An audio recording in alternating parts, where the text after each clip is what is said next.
Doutor Pablo Cerdeira, o que é o Pacto Republicano? O Pacto Republicano surgiu quando... A ideia de Pacto Republicano surgiu no começo do primeiro governo Lula, quando se discutia como se fazer uma reforma do Poder Judiciário e como é que isso poderia ser feito com a participação...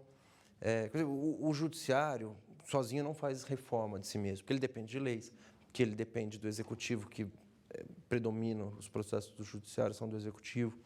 Então, para que se fizesse uma reforma, para que o nosso Judiciário pudesse efetivamente começar a mudar, seria preciso um acordo entre os três poderes.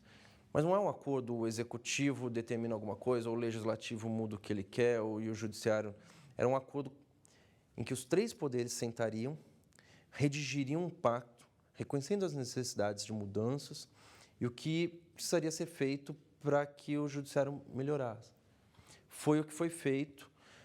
O primeiro pacto republicano foi capitaneado à época da presidência do ministro Nelson Jobim no STF, senador José Jorge Vasconcelos e o ministro Márcio Tomás Bastos, pelo Executivo. Inclusive, nessa época, se criou uma reforma, uma Secretaria de Reforma do Poder Judiciário no Ministério da Justiça, ou seja, um Ministério do Executivo com uma Secretaria de Reforma de um outro poder, o que, em tese, violaria o Pacto Republicano. Mas o objetivo não era impor reforma nenhuma, mas sim articular os três poderes para que se fizesse mudanças no Poder Judiciário. Essa foi a ideia do Pacto Republicano. Agora, doutor Pablo, quais foram os principais avanços do primeiro Pacto Republicano assinados pelos poderes Executivo, Legislativo e, claro, também o Judiciário, isso lá em 2004? Sem sombra de dúvidas, a Emenda Constitucional 45 de 2004, que é chamada, inclusive, a PEC da reforma do Poder Judiciário, né, que deu origem à reforma do Poder Judiciário, é a mais importante. Ela trouxe uma série de medidas que os três poderes entenderam necessárias para que o Judiciário atendesse às demandas da sociedade. Dentre elas, a criação do Conselho Nacional de Justiça, que passou a ser um órgão interno de cúpula do Poder Judiciário, abaixo apenas do Supremo Tribunal Federal, para trazer uma harmonização, para trazer uma padronização das questões administrativas do Judiciário Nacional. Outras duas mudanças importantes, por exemplo, foram a introdução da súmula vinculante e da repercussão geral, que por si só reduziram de mais de 110 mil para 30 mil o número de processos que o Supremo recebe por ano. Enfim, um pacote de mudanças, mas acho que as mais importantes foram essas. Agora, já o segundo Pacto Republicano, assinado em 2009, pretendia reformular a legislação e também traçar novas diretrizes de atuação no Judiciário.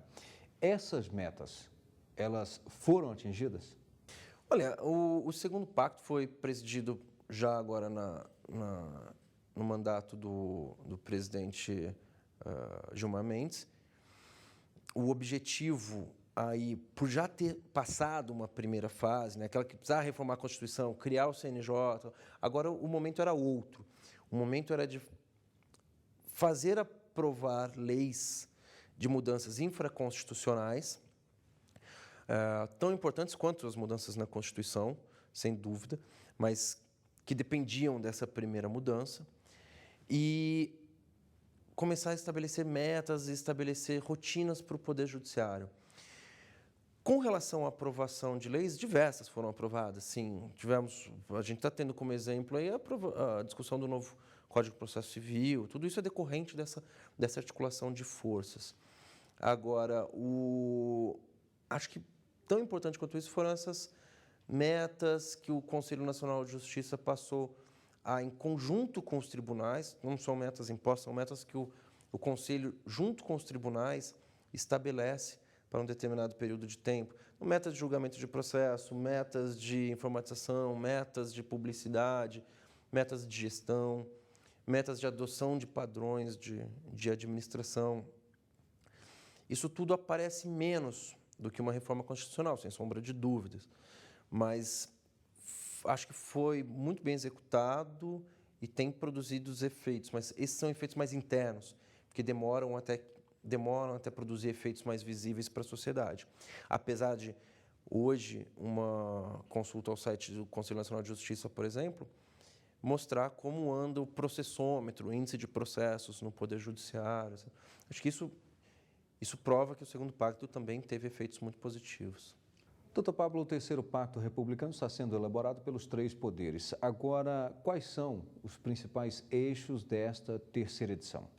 Essa terceira edição aprofunda ainda mais a questão dos problemas constitucionais que ainda assolam o Poder Judiciário. Acho que a principal, se a gente olhar para a cúpula do Poder Judiciário, que é o Supremo Tribunal Federal, é o volume de recursos que ele recebe. O número de recursos já foi reduzido nesses últimos anos com os últimos pactos. E a gente teve essa queda, já citei anteriormente, de mais de 100 mil por ano para 30 mil para o Supremo. Mas ainda não foi bastante. A gente está percebendo, recebendo feedback da primeira e da segunda e vendo o que precisa ser modificado ainda para uma terceira. A principal, já detectada pelo presidente César Peluso, é acabar com esse caminho natural dos recursos para o Supremo Tribunal Federal. Hoje, um julgamento, um processo, uma parte insatisfeita no segundo grau, naturalmente se envolveu uma questão constitucional, e nossa Constituição é garantista, é uma Constituição abrangente. Naturalmente, não é muito improvável que um caso possa ser enquadrado em uma questão constitucional. Naturalmente, a parte procura o Supremo. Então, e é importante notar, né? Boa parcela dessas partes, quase 92%, do Poder Executivo. Então, quando se fala em um terceiro pacto, ele tem como, me parece, ele ainda não está concluído, é algo que se está discutindo, mas ele tem como carro-chefe essa mudança constitucional para reduzir os recursos para o Supremo. Mas também tem uma tomada de consciência pela administração pública, pelo Executivo, de seu papel no atual quadro do Poder Judiciário. Se hoje o Judiciário é lento, é moroso, a gente pode acreditar boa parte dessa responsabilidade ao excesso de processos promovidos pelo próprio Poder Executivo, que não busca outros meios para resolver suas questões. Esse aspecto, que não é um aspecto de reforma legislativa ou constitucional, diferentemente da mudança dos recursos, que é constitucional, é administrativo, mas acho que demonstra uma maturidade muito grande que essa relação entre os 3 poderes está atingindo. Um grau de maturidade que não é mais necessário um poder frear o outro no sistema de freios e contrapeso, mas um diálogo, uma troca de experiências, troca de dados, para que os poderes assumam suas responsabilidades e auxiliem-se mutuamente.